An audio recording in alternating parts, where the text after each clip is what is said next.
Hello everyone, you are all welcome to lecture number 666, and today's topic is actually the characteristics of supervisors. And in previous lectures I have already discussed the relationship and introduction about the supervisors. Why I am giving lot of emphasis on supervisors for those newcomer PhD students or master students who are going to have supervisor, and they should not take it lightly, the relationship, to understand his personality and to know the characteristics of the supervisors. So today I have already discussed a lot about the relationship, about the personality of the supervisors, how to handle, how to work with them. Now I am going to discuss the different characteristics of the supervisor.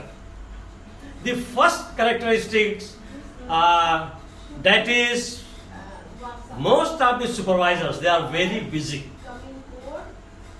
and the other group, they are not very busy. So it is your chance and luck to get the supervisor whether he is busy or not busy. When somebody is saying that he is busy, here I would like to share my experience. Nobody is busy. It is the priority list of the person, whether you are in his priority list or not. If you are in his priority list, he is not busy for you. But once you are not in his priority list, he is busy to you. This is very simple experience and definition I am sharing with the PhD scholars. Even head of the state, prime minister, scientist, whoever, nobody is busy. It's only priority list. So where you stand in your busy supervisor's priority list, whether your place is 5th, 6th, 7th, 8th, 10th. For example, if your supervisor is senior professor, he is busy maybe with lot of departmental work, maybe lot of administrative work, political work. So his priority is first that one. And after that, your number may come 4th and 5th. Once he is free from all those responsibilities, then he is not busy for you, then he may listen to you. He will give audience to you. But the other type of professor who is not very busy, means he is keeping you, the PhD scholar, his work on priority basis. Priority means he is putting you on second or third place, that no, after my this work, all this departmental or faculty work, I have to attend to my PhD scholars. Sometimes he might be having 2 or 3 at a time. So that is one characteristic of supervisor. The second characteristic is autocratic and democratic. Also another very important characteristic of supervisor. The autocratic supervisor means he will be very reserved, he will be having lot of ego problem, he will not be mixed up with PhD student, he will be very reserved, he will not be very friendly with the PhD scholar. He will just talk up to point. That is the behavior of autocratic supervisors.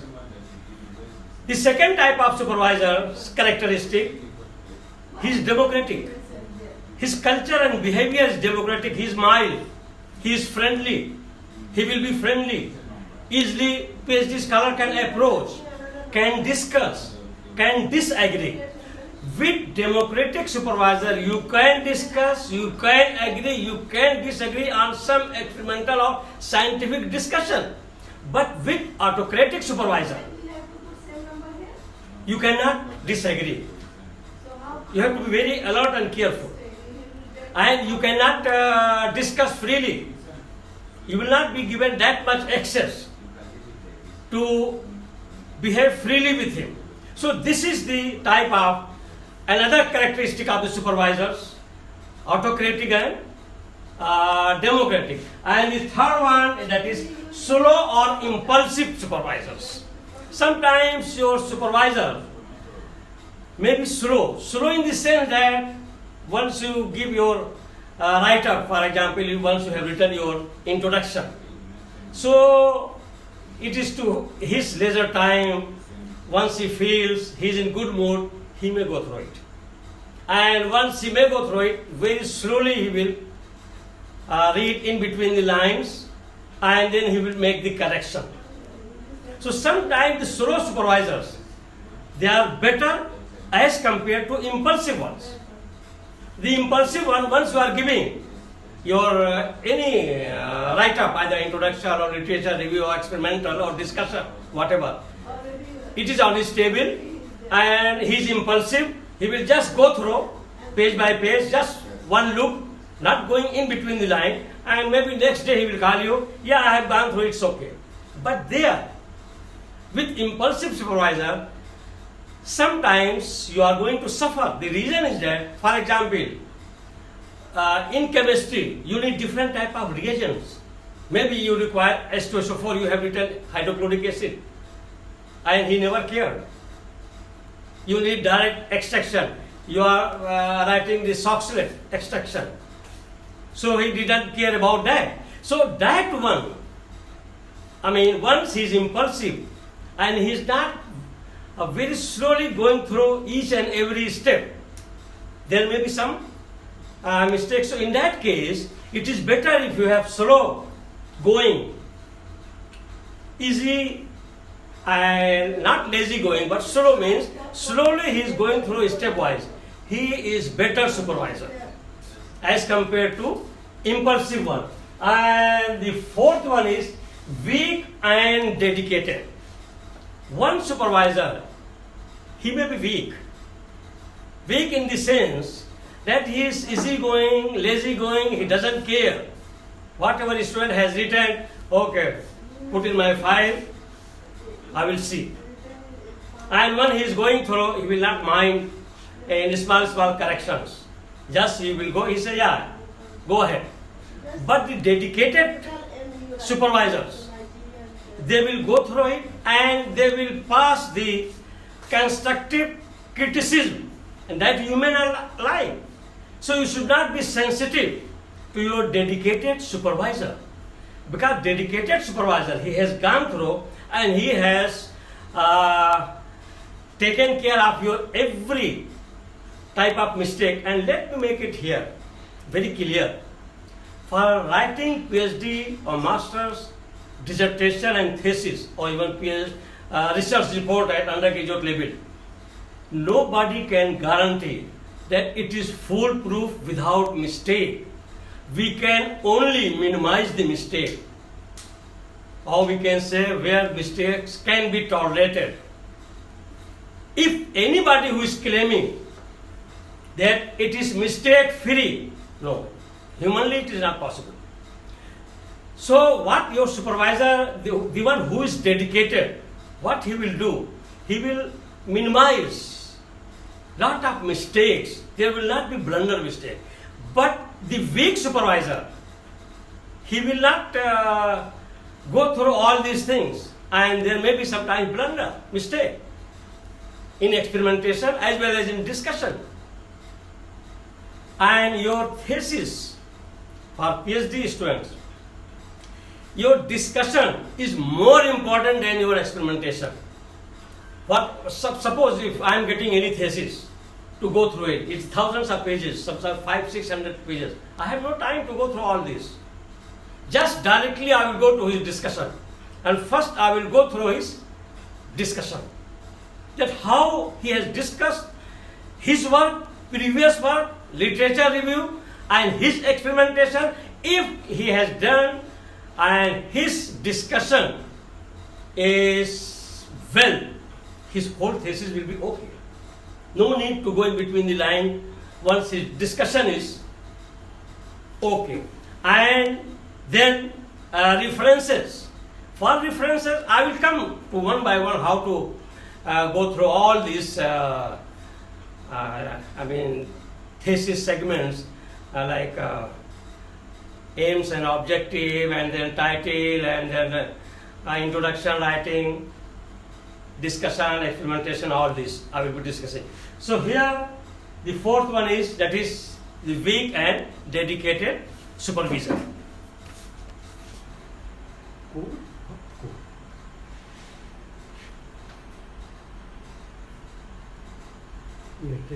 So I don't know. So that is what I have already discussed.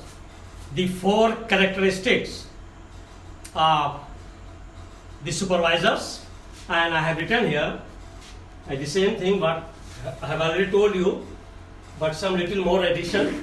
And number one, a very busy supervisor, not always available. However, he may be able to squeeze little time for PhD research student. A supervisor who is easily available is good for research student. So as compared to very busy, you are lucky if you have supervisor who is little bit junior and who is not very busy. And I have already discussed at length who is busy. That is the one in which in his priority list you are not having first, second position, but maybe you are last one, or you may not be there. Number two, the autocratic supervisor. Autocratic supervisor means he is all in all controlled.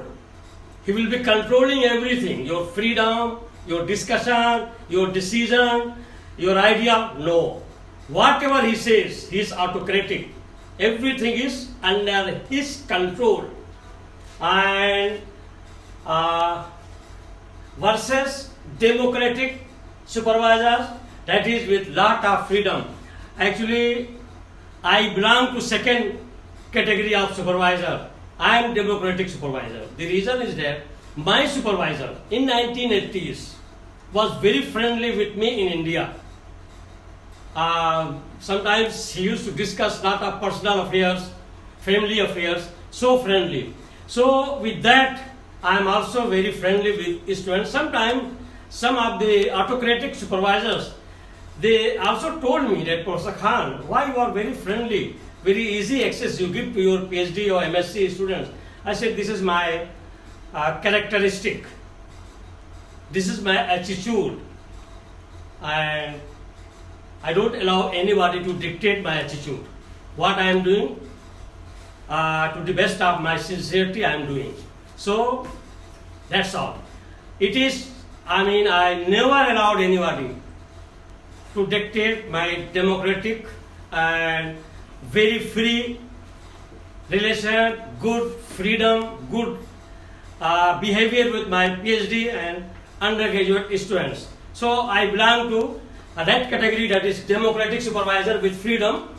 And the autocratic supervisor may not be very friendly with PhD or MSc students, but will push. Actually, the autocratic supervisors, they are terror. They will push by force everything to get it done, and it will be done. So sometimes I am flexible. Flexible in the sense, if I see that some student, especially the PhD scholars, they are very senior sometimes, they are our colleagues sometimes, and once they think that Professor Khan's democratic behavior, very friendly behavior, maybe his weakness, then there I change my behavior a little bit and I become artificially autocratic to them. That no, it is not like that. It is not to be a gentle, to be a good is not my weakness. It is my personality. It is my characteristic.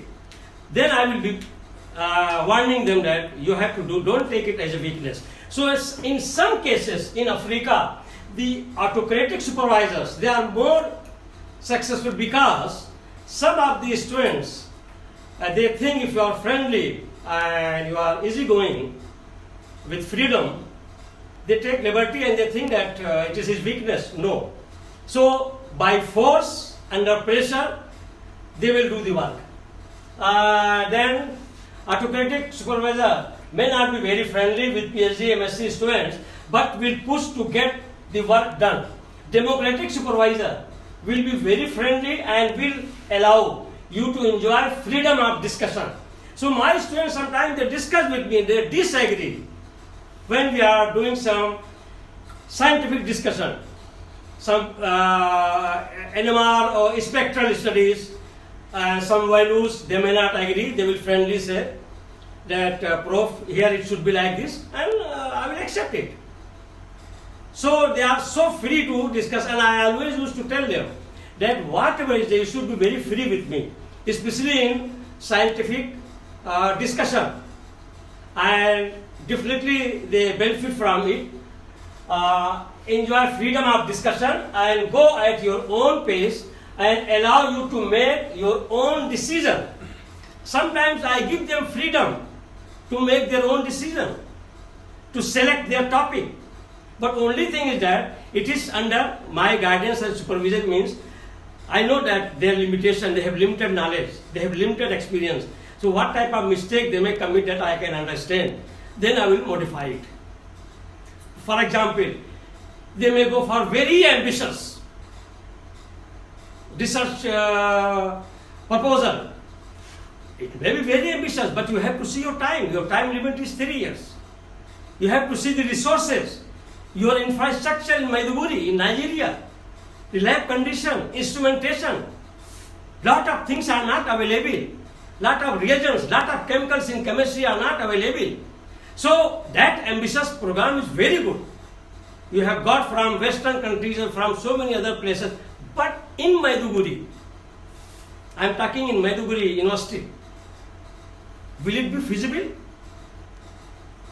Are you able to do all those work? Are you going to get all those chemicals, reagents, instruments and glass apparatus? If it is not, then you modify it. So that is the work of experienced supervisor. I can understand very well what are the problems here in Maiduguri University, and such type of problems are coming in many universities also. Every university is not well equipped, well funded by the industries. So we have to go as per our resources and scientific infrastructure. Number 3, sometimes you may get supervisor who is very slow to make decisions. It is sometimes students are irritated. No, my supervisor is very lazy, very slow. I don't know, when I give him my proposal or my introduction or my discussion or my experimentation, he keeps on his table for weeks, for months, for 3 months, and he doesn't care. It's not like that. Don't blame your supervisor. Sometimes he's slow, and slowly he's going in between the lines, and it may be to your benefit. If your supervisor is impulsive, he can commit lot of mistake. Very easily he will go through and then he will say it's okay. And then the problem may come of instrumentation, of reagents, that I have already discussed. So, who is very slow to make the decisions. However, it is better to work on a well thought research project which is properly designed than to work with impulsive behavior of supervisor. He may quickly approve the research proposal or experimentation or reagents, etc., with mistakes or flaws, and that may not be easily available. The same thing what I have told you. If your supervisor is impulsive, he may not think of all these factors. Number 4, weak PhD supervision and dedicated PhD supervision means weak supervisor and dedicated supervisor. Dedicated supervisor will tend to be critical, positive criticism. He will always criticize, but it will be positive. He will go through in between the line. In my department there are some, I will not mention the name. They are very good and they put their positive criticism. But some students are very sensitive in a negative term. They will not take it easily. They will think that he is always criticizing. No, he is going through your experimental work or discussion work line by line, and he is putting his observation. And I have already told several times, we can only minimize the mistake You cannot root out the mistakes. And my students, when they are committing mistake, when external examiners are coming to examine the PhD thesis, I am there as a supervisor. Sometimes they used to mention that Professor Khan, you have supervised, but he has some here and there some mistakes in their data or in their analysis. I said, yeah, sir, because he has done the work. Those who are doing the work will commit mistake. Those people, if you are saying somebody is not committing mistake, it shows that he is not doing any work. Anybody who is working will commit mistake. And then you rectify it. So that is the meaning of that dedicated supervisor, and you should not be sensitive. Your research and PhD thesis will benefit from its positive criticism. Key points. I am sharing my experience with you. That is, I have given key points what you should, the newcomer research students or PhD students should remember these points. Now, A, you should not disturb your supervisor time to time for a small thing. That, sir, there is no reagent, sir, there is no equipment, sir, there is no apparatus, sir, there is no IR. No. Most of the thing you try to manage yourself. Don't go to your supervisor for very, very small thing that is related to technician. Your supervisor is not a technician.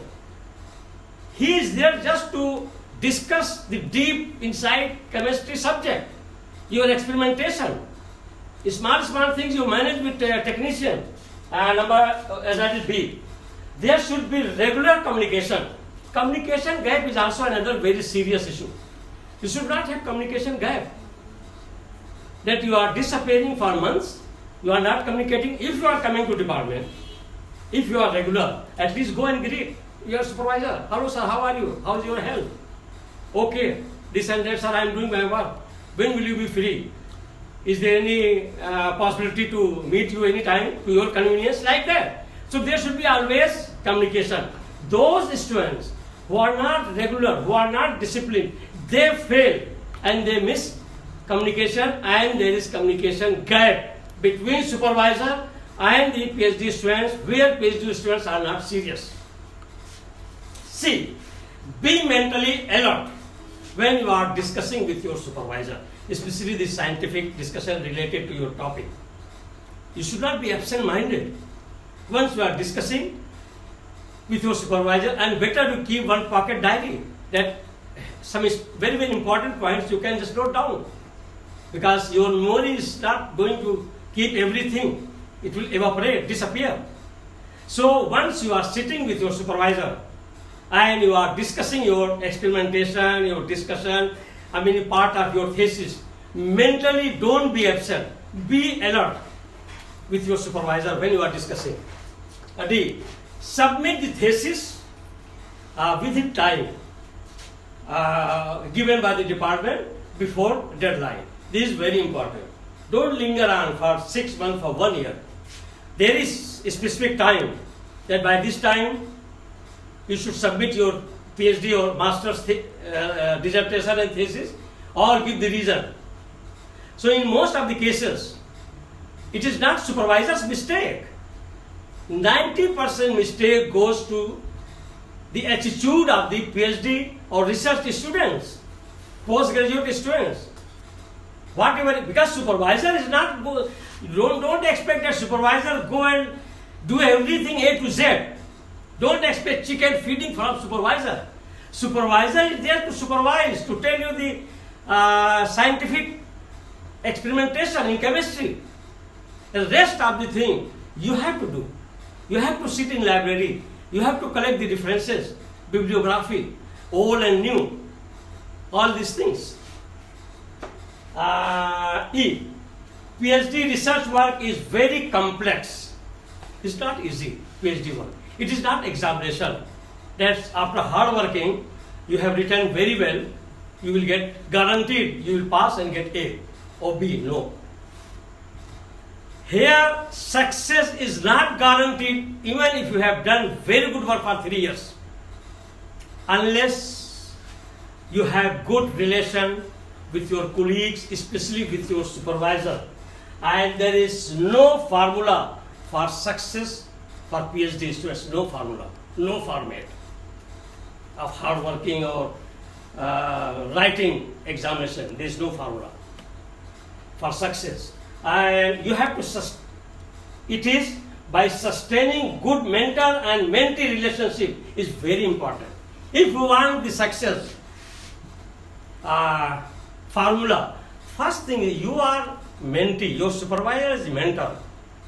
Your supervisor is definitely excellent in experience, in skill, and you are his mentee. So you have to be very humble, very gentle in relation. That I have already discussed. So these are all factors which are very, very important. So that's why I have taken 3 lectures on only supervision and on only supervisor. Now I am going to discuss how to choose the topic and how to write objective and aims, the meaning of all those things. So with this, I will stop.